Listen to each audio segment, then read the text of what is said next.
Well, howdy, everybody. It's the 27th Monday of Ordinary Time. I'm John Michael Talbot. And Jesus says, that when you wish to justify yourself, he teaches love God and love your neighbor. Duh. It's the foundation of all the law and the prophets. Love, which is self-emptying. It's not being self-preoccupied, self-obsessed. When you lose yourself for God and for your neighbor, you're going to find out who you are. You're going to find joy. You're going to find out who Johnny Mikey really is and who you really are. See, so if you keep hanging on to yourself, you're going to always be frustrated. You'll never quite find it. When you lose yourself for God and for others, you'll find out who you really are. How about that? But love your neighbor, and then the guy that was listening, he says, yeah, but who's my neighbor?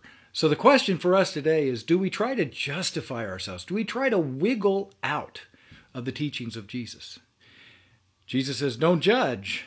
But he also, he tells the apostles they have the power of binding and loosing. He gives the power of the keys to Peter.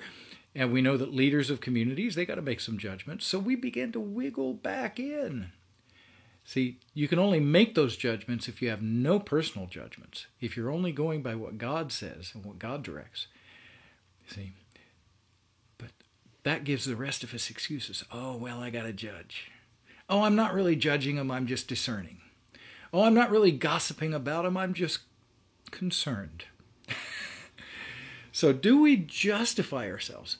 Jesus is saying, none of it. Stop it. When I say don't judge, I mean don't judge. Doesn't mean calling good evil and evil good. Doesn't mean enabling negative behavior. It means empowering positive behavior. But as St. Francis says, there's no one who sinned in the whole world who shouldn't be called back to forgiveness just by looking into the superior's eyes, into the leader's eyes. Are you calling people back to the mercy of God, the forgiveness of God, just by looking into their eyes, how much you love them? But if you don't love them, you're not going to attract anybody. So that's my prayer for you guys today.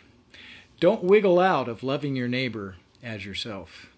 Don't wiggle out of losing yourself completely for God and for others. It's only then that you will find out who you are. At least that's what I found for myself. I love you guys. All things are possible with God.